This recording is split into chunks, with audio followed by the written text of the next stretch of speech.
Endosperm कितने होंगे? 3n होंगे और जाइगोट 2n रहेगा। उसके बाद और कुछ है, name and explain the process by which an endosperm and zygote are formed in maize. मत खोजो, मत खोजो। हाँ बताओ प्रांजल, प्रोसेस कौन सा है? एंडोस्पर्म एंड जाइगोट का जो फॉर्मेशन होता है, प्रोसेस कौन सा है? आगे आ जाओ, और आगे आ जाओ।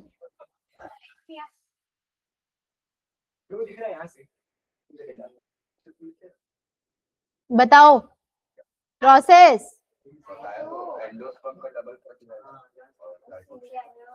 क्या?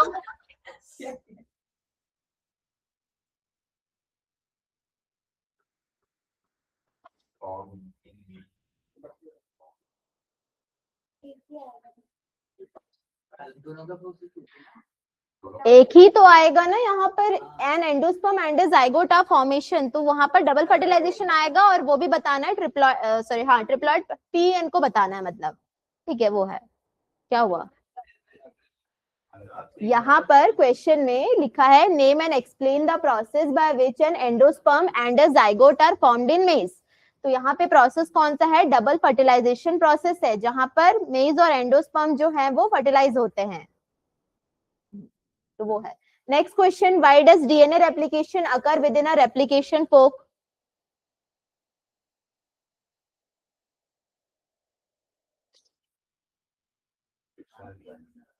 हाँ यहाँ रिस्ट्रिक्शन एंजाइम कैसे आ रहा है? रेप्लिकेशन फोक में रिस्ट्रिक्शन एंजाइम पढ़े थे।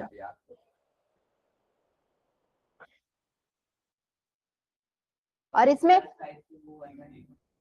यहाँ क्वेश्चन पढ़ो, why does DNA replication occur within a replication fork and not in its entire length?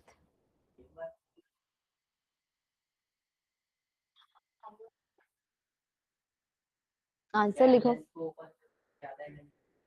Answer लिखो। डीएनए ज्यादा लंबा है, वो है आंसर इसमें। रीजन सिंपल सा रीजन है और कुछ नहीं है यहाँ पर।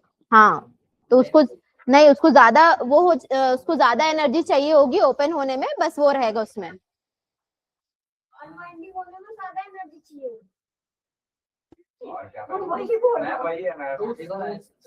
ठीक है लिखो आंसर इसका। तुम लोग को क्या लग रहा है, कोई मूवी नहीं चल रही है?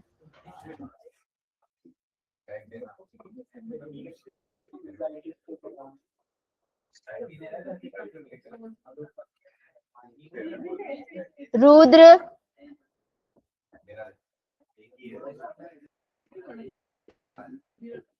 मैं बोल रही हूँ, लिखो।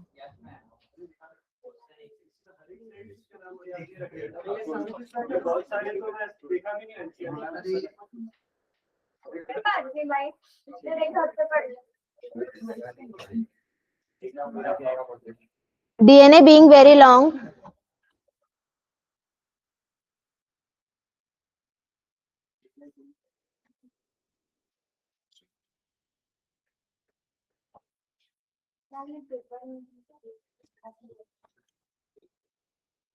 Requires high energy for opening.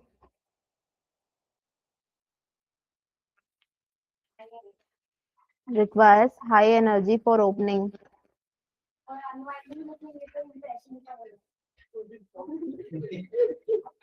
Unwinding अलग होता है।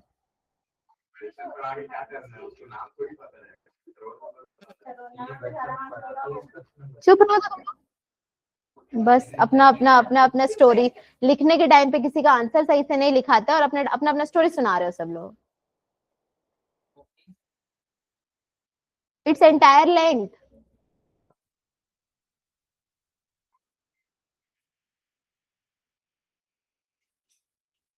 अब क्या हुआ? फर्स्ट वाला वही रहेगा बस। पीडीएफ प्रिंट आउट वो मेरे को मिल जाता, नहीं नहीं है उसमें। देखना पड़ेगा साइंटिस्ट लोग के नाम। क्या बोल रहे हो? साइंटिस्ट लोग के नाम मेरे को जहां तक मेरे को दिख नहीं रहा था, तो इसलिए हे भगवान, हो गया। Next answer, next answer. हाँ बस छोटा सा है वो, 3 मार्क्स का, नीचे वाला 2 है। तुम लोग आधा आधा 1.5 मिल गया सोच लोगे।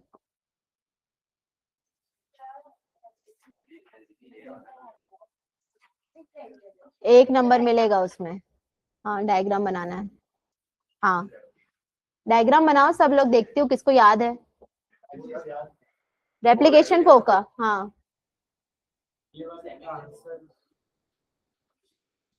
मिलेगा, रुक जाओ क्लास के बाद में बता देती हूँ।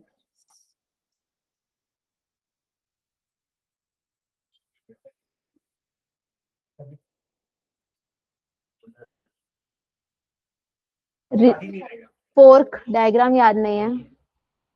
हाँ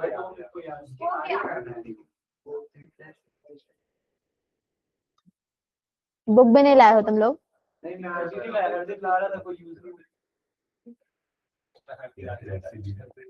तुम्हारा बात तो मत ही करो, तुम्हारा बात करने की जरूरत ही नहीं है यहाँ पे।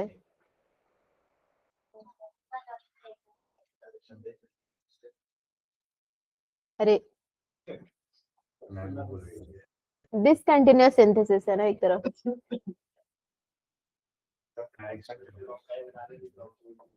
है डिसकंटिन्यूअस सिंथेसिस किस तरफ होता है? मेरे गले गला बैठ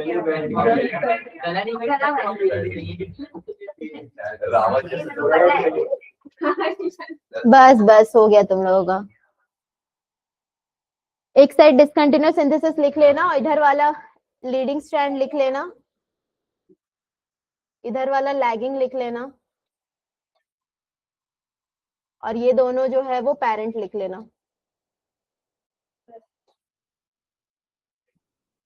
लैगिंग, लीडिंग और पेरेंट है।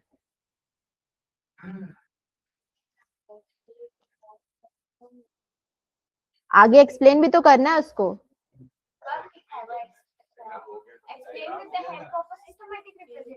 हाँ तो आगे लिखना भी तो पड़ेगा रेप्लिकेशन फोक के बारे में। बस 2 नंबर में तुमको पूरा डायग्राम बना के मार्क्स मिल जाएंगे।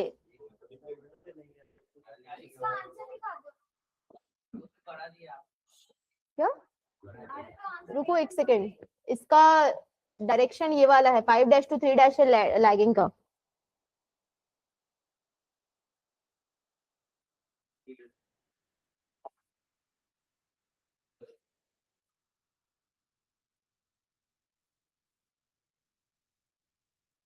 क्वेश्चन किसमें?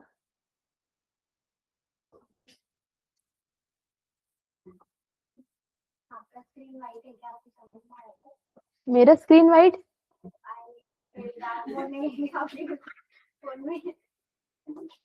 इसमें क्यों? हाँ मिल गया। इसका आंसर लिखो। एक्सप्लेनेशन भी है।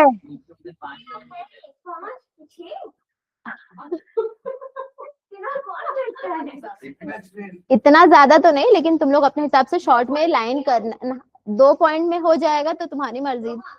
2 पॉइंट आधा लिख के नहीं आना है ना, पूरा क्लियरली, छोटे में भले लेकिन पूरा डिटेल में लिखना है। तो इसमें क्या क्या लिखा है? पहला तो रेप्लिकेशन फोक का फॉर्मेशन कैसे हो रहा है, process of DNA replication start कहाँ से होता है?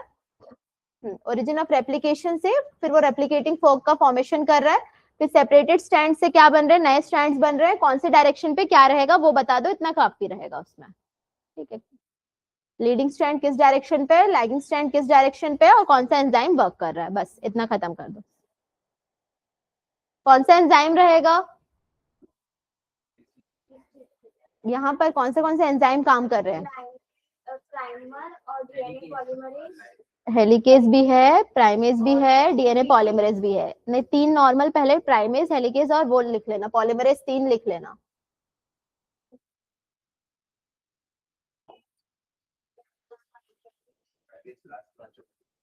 Single stranded binding protein.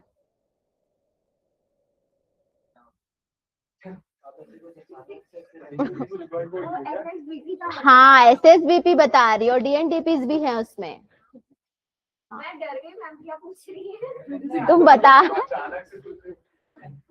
वो बोल रहा है क्या करके, तो मैं बता दी सिंगल स्ट्रैंडेड बाइंडिंग प्रोटीन। उसके बाद नेक्स्ट क्वेश्चन किसका, अरे जितने भी वहां पर प्रोटीन से प्राइमर बाइंड होने के लिए हेल्प करता है वो।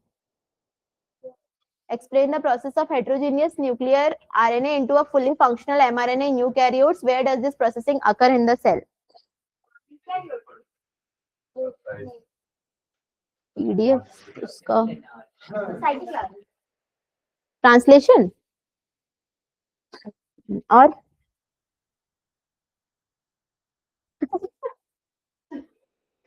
ट्रांसलेशन नहीं होता ना, ट्रांसलेशन होता है, ट्रांसलेशन तो शायद ठीक है। फुली फंक्शनल एमआरएनए का फॉर्मेशन है, ठीक है ना। आगे बताओ तुम लोग, इसका कहाँ होगा, इसका ट्रांसक्रिप्शन कहाँ होगा? न्यूक्लियस टू साइटोप्लाज्म जाएगा वो पूरा, तो सोचने से न्यूक्लियस लिखोगे तो आंसर गलत हो जाएगा, ठीक है। हाँ, प्रोसेस उसका पूरा किसको किसको याद है? ट्रांसक्रिप्शन इन, हाँ ट्रांसक्रिप्शन इन यूकैरियोट्स किसको किसको याद है? स्प्लाइसिंग क्या होता है? क्या काटना?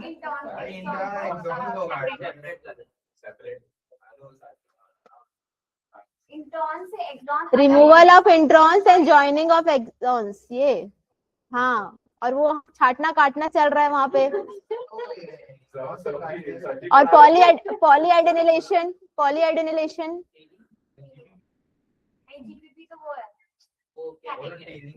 कैपिंग है, पढ़ना पड़ेगा, ठीक है। लिखो इसको फिर तुम लोग, आंसर लिखवाऊं? तुम लोग लिखते बहुत अच्छा हो ना, इसलिए नहीं लगेगा।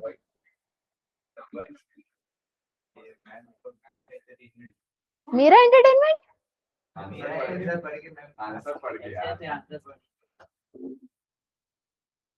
पहले तो यहाँ से शुरू करो। HNRNA 3 मार्क्स का क्वेश्चन है, लिख कर दिखाओ ना फिर, इतना ही है तो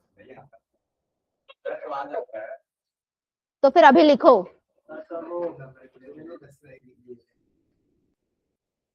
यहाँ से द HNRNA से, और भी है, इतना नहीं है। हाँ, ये तो स्टार्टिंग है, इसके बाद पूरा आगे का वो बचा हुआ तुम्हारा, एडेनिलेशन बचा हुआ और एक वो बचेगा। यहाँ कैपिंग और टेलिंग तक है। हाँ, इतने बड़े पैरा का 1 मार्क्स है। स्प्लाइसिंग अगर अच्छे से बताओगे तो फिर वो 1 मार्क्स का है बस, उसके आगे का 2 मार्क्स और। वो उसको लॉन्ग में ही नहीं आता तो शॉर्ट कैसे करेगा वो?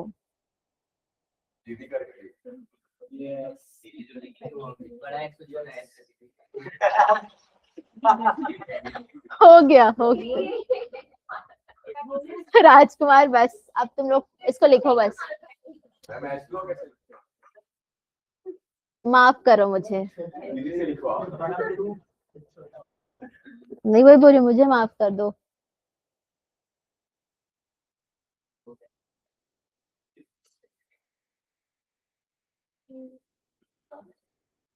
नहीं लिख रहे हो तुम? लिखो जल्दी। यही क्वेश्चंस ना मैं टेस्ट में जब दूंगी ना, नहीं आया ना आंसर, तुम लोग को यहीं पे ना उठक बैठक करवाऊंगी, वो सामने में करवाऊंगी।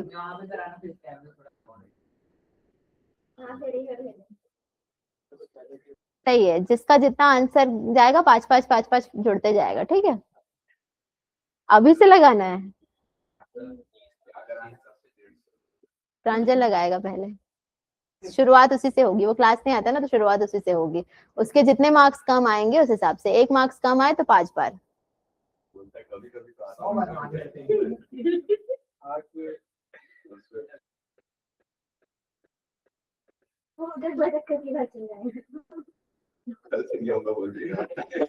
आता ही कौन सा वो है, आज भी तो जा ही रहा था।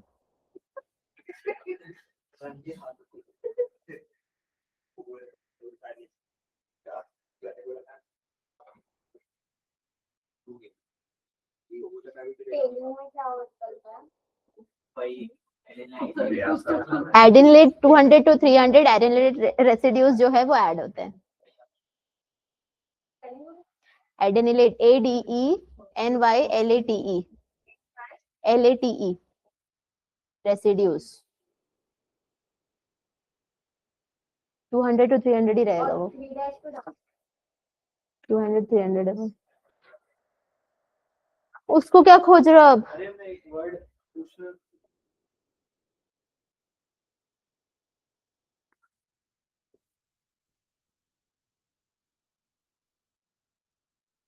आज की क्लास तो ऐसी निकल गई लग रहा है।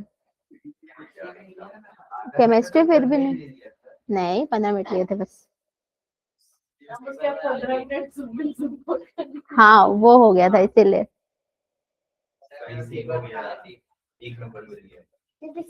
एक ही नंबर मिला बस। हमारा हो गया। और वो लिखो, लोकेशन लिखो।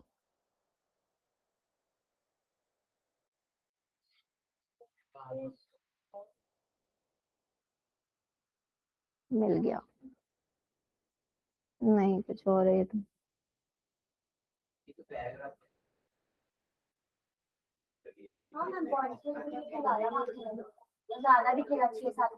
कौन सा?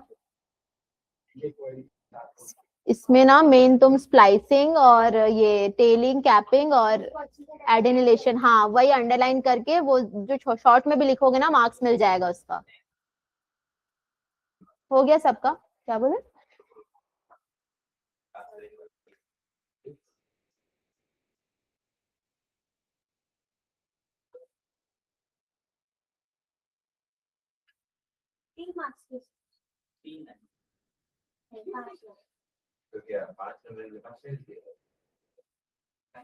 जरूरी नहीं है यहाँ पर कि 3 नंबर के लिए 3 लाइन हो और 5 नंबर के लिए 5 लाइन हो। एग्जैक्ट चीज और एग्जैक्ट वर्ड्स देखा जाता है, जो तुम लोग लिखते नहीं और कहानी लिख के आते हो।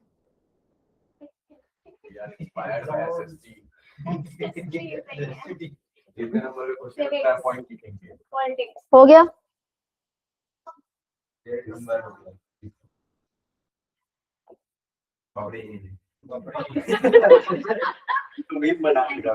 यहाँ तक 1 मार्क्स और यहाँ तक, फिर उसके बाद लोकेशन का लिखो। उसको तुम लोग अपने हिसाब से। इसका साइटोप्लाज्म से न्यूक्लियस। नहीं चाहिए हम यहीं से निकालेंगे। बैठा दो उसके ऊपर।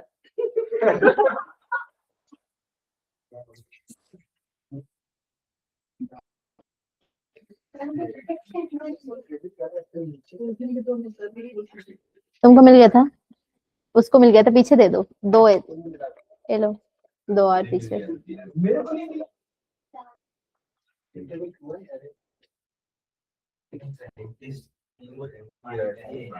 लिखो।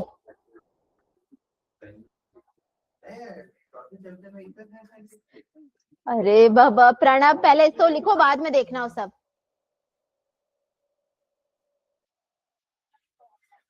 हाँ वो वही लिख रहा है, वो अभी शिद्दत से पढ़ेगा।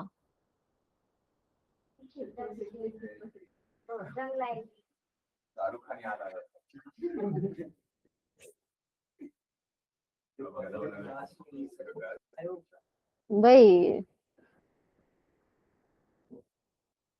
तुम्हारी आवाज तो उतनी नहीं आएगी, मैं रिकॉर्डिंग में मेरी आवाज ज्यादा आएगी, तो मैं अगर रिप्लाई देते रहूंगी तो मेरी आवाज ही आएगी पूरी।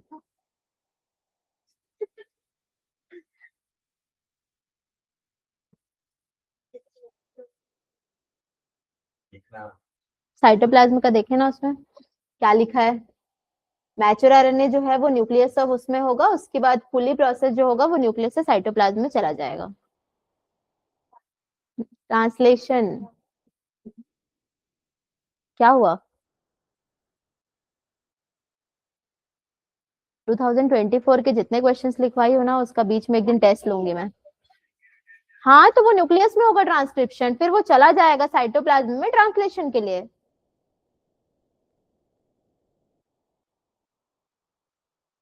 बीच में एक दिन टेस्ट लूंगी, जितने, हाँ जितने 24 के क्वेश्चंस हुए हैं वो।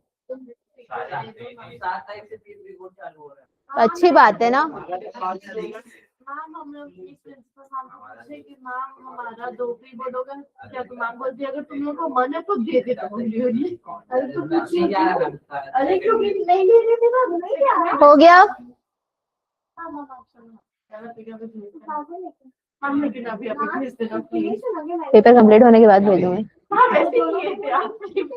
वो पेपर नहीं, अभी यहाँ पर पेपर कंप्लीट होने के बाद भेजूंगी। हो गया ना।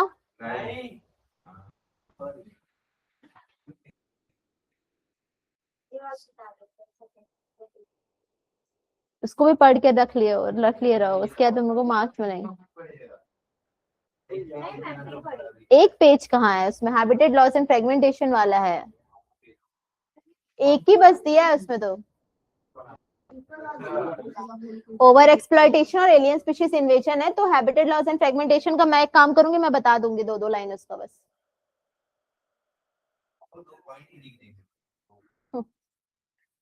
3 है वहां पर, पहले क्वेश्चन पढ़ो।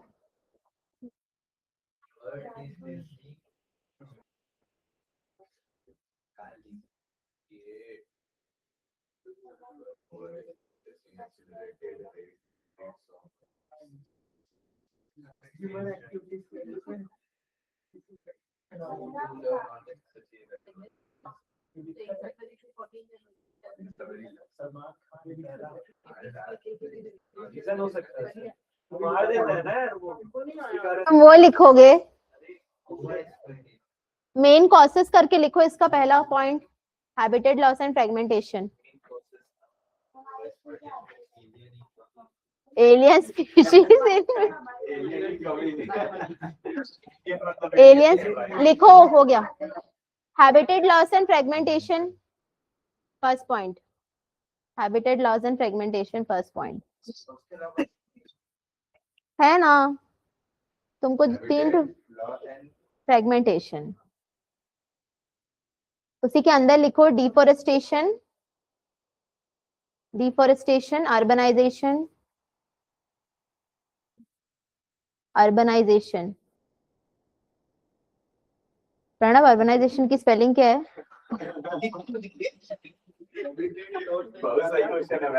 अर्बनाइजेशन एंड एग्रीकल्चर,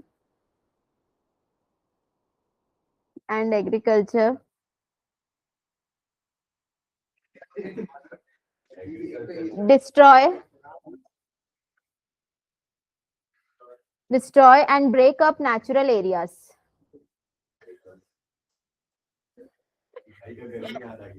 हो गया। break up natural areas, reducing space for species, break up natural areas, reducing space for species. Second, over exploitation. Second point, over exploitation. पढ़ रहे हो आयुष्मान तुम घर पे? बस पेपर सॉल्व करने से हो जाएगा सोच रहे हो क्या? वही सोच रहे हो क्या?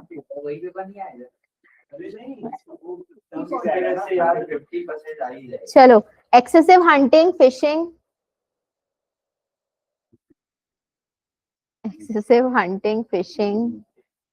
And harvesting for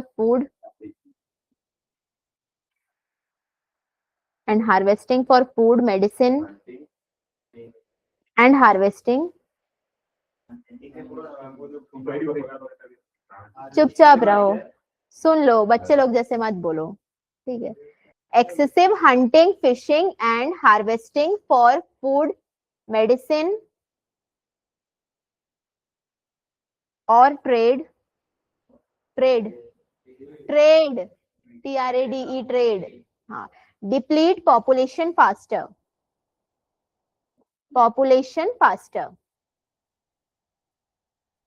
DEPLETE,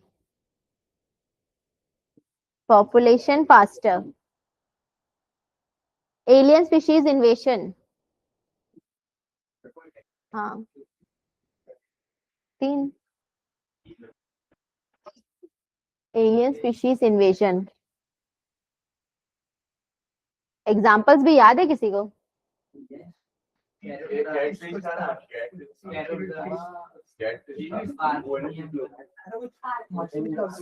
parthenium था, कैरेट ग्रास और एक अफ्रीकन कैटफिश था, क्लैरियस गैरिपिनस और एक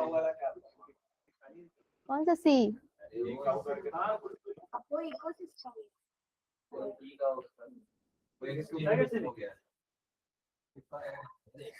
इन्वेशन लिख लिए by alien species, non native species introduced bye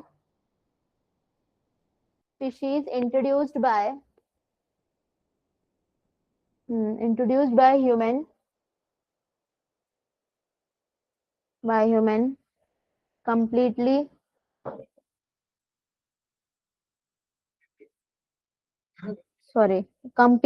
out compete है वो। हाँ, एक काम करो, ये लिख लो, non native species introduced by humans और प्रे लिख लो, आउट कम्पीट हटा दो, और प्रे ऑन लोकल स्पीशीज।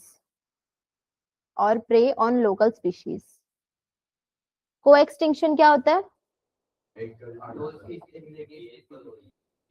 तो दो, और एक जो है गायब हो जा रहा है तो दूसरा भी गायब हो जाएगा, को एक्सटिंक्शन होगा ना वो। नेक्स्ट क्वेश्चन ये वाला, in a human female the reproductive phase starts on the onset of puberty.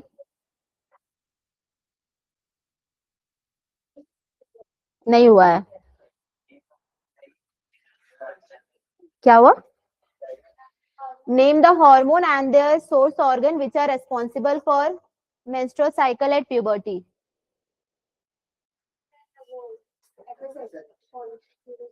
Luteinizing का सोर्स कौन सा और एफएसएच? सोर्स क्या होता है? कहां से रिलीज होता है? Pituitary gland.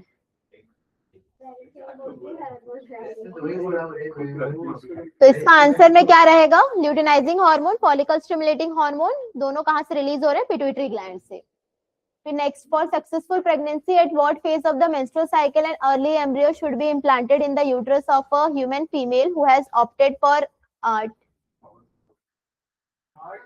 पढ़ो एक बार, असिस्टेड रिप्रोडक्टिव टेक्नोलॉजीज। अच्छा, इसमें हार्मोन्स वो भी तो लिखना है ना, पूरे हार्मोन्स लिखोगे, एस्ट्रोजन और प्रोजेस्टेरॉन भी लिखना, और उसका सोर्स कहाँ रहेगा? ओवरीज, बस उतना ही लिख लेना। हाँ, एक कॉर्पस ल्यूटेम प्रोजेस्टेरॉन का लिख लेना, लिखना होगा तो, और बाकी फॉलिकल्स एस्ट्रोजन का।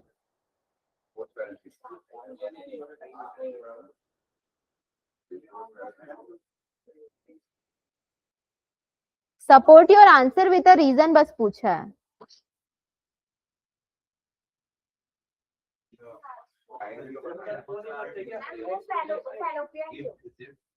कौन सा?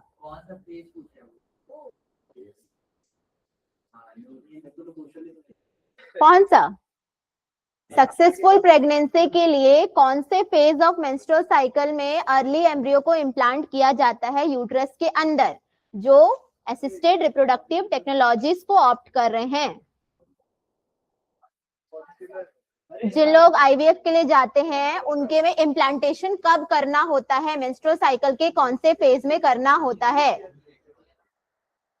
ओव्यूलेशन फेज, ठीक है। और क्या रहेगा? Support your answer with a reason बोला है। हाँ, ल्यूटियल फेज में कॉर्पस ल्यूटियम ग्रो करेगा, डीजेनरेट होने लगेगा अगर वो नहीं होगा तो, फर्टिलाइजेशन नहीं होगा तो। ये तो तुम्हारा इम्प्लांटेशन जो है ओव्यूलेशन के पास।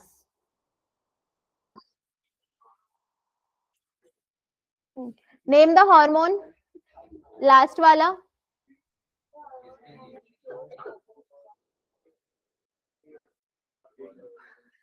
क्या हुआ?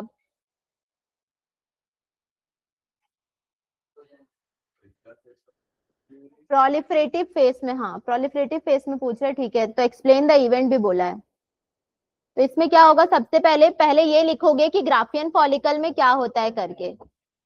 हाँ, तो उसमें लिखोगे प्राइमरी फॉलिकल्स जो है वो मैच्योर होते हैं किसमें, ग्राफियन फॉलिकल्स में, ओवम में नहीं, ग्राफियन फॉलिकल्स में। ओवम बात की बात है वहां पर। उसके बाद क्या लिखोगे, वहां पर कौन सा हार्मोन रिलीज होगा, ईस्ट्रोजन रहेगा ना, जब फॉलिकल्स ग्रो कर रहा है तो वो रहेगा। उसके बाद in a normal human female why does menstruation only occurs if the released ovum is not fertilized, explain। क्या होने लगता है,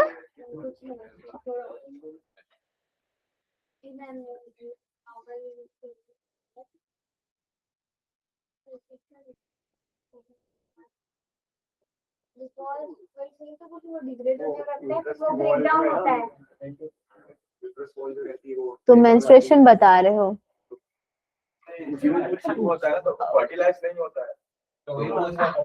वही तो पूछ रहा है क्यों।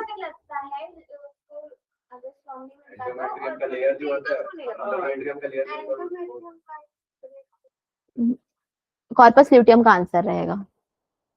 एंडोमेट्रियम लाइनिंग ब्रेक तो मेंस्ट्रुएशन में नॉर्मल बता ही दिया है, वहां पर मेंस्ट्रुएशन हो रहा है, ठीक है। तो फर्टिलाइज नहीं हो रहा है तो उसमें सिर्फ तुम लोग लिखोगे आंसर में कॉर्पस ल्यूटियम का लिखोगे, कि वो जो मैटर रहेगा उसके बारे में लिखोगे। किसमें, अरे तो कॉर्पस ल्यूटियम जो है वो डीजेनरेट होगा, वो वाला पोर्शन लिखना है इसमें। आंसर लिखना है,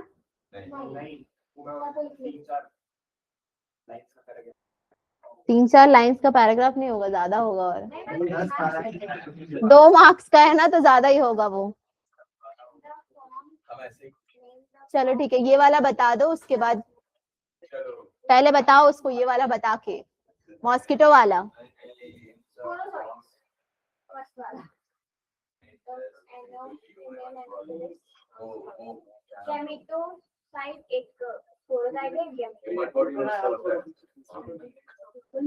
पहला वाला ह्यूमन बॉडी में प्लाज्मोडियम स्पोरोजोइट्स के टाइम पे, और फीमेल एनोफिलिस जो रहेगा वो गैमेटोसिस, ठीक है। Next, why do the symptoms of malaria not appear in a person immediately after being bitten by an infected female anopheles। हाँ, फिर हीमोजोइन के बारे में बताना उसमें कि वो कॉज करेगा, तो उसके लिए इंक्यूबेशन पीरियड जितना रहेगा 7 to 30 डेज लगेंगे उसके, वो सब बताओगे। 7 to 30 डेज, वही तो इसके बीच का मैक्स टू मैक्स ये है।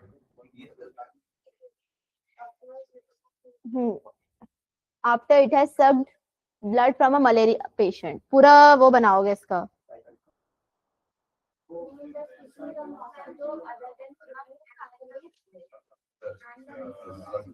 वो वाले स्लाइड का ही भेजना है कि दूसरा भेजना है, वही स्लाइड का ना, वो स्लाइड नहीं मिल रहा था मेरे को, इसमें से मैम से लेके फिर मैं भेजती हूँ। बुक के तो पूरे शायद, मतलब थोड़े थोड़े, ठीक है ना।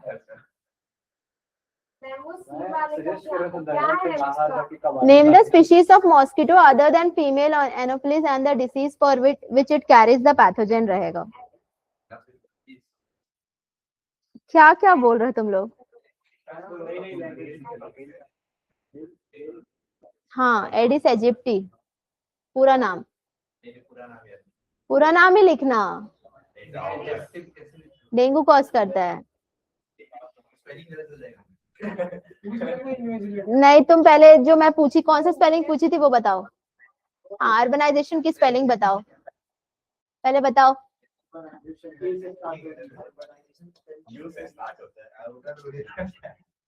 वो पता था तुमको,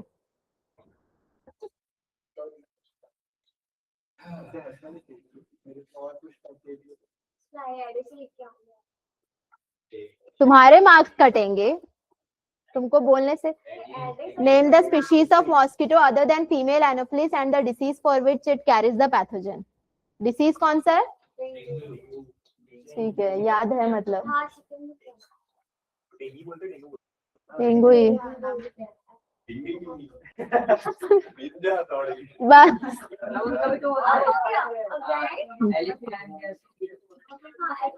वो ट्रांसमिशन बस वो लिखोगे, किसका,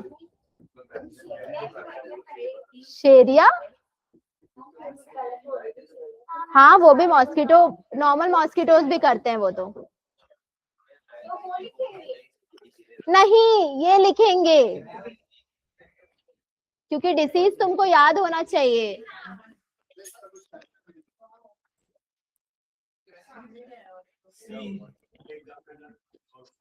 Write the possible phenotypes of the children 1 and 3 of the second generation. Pedigree बनाना जानते हो?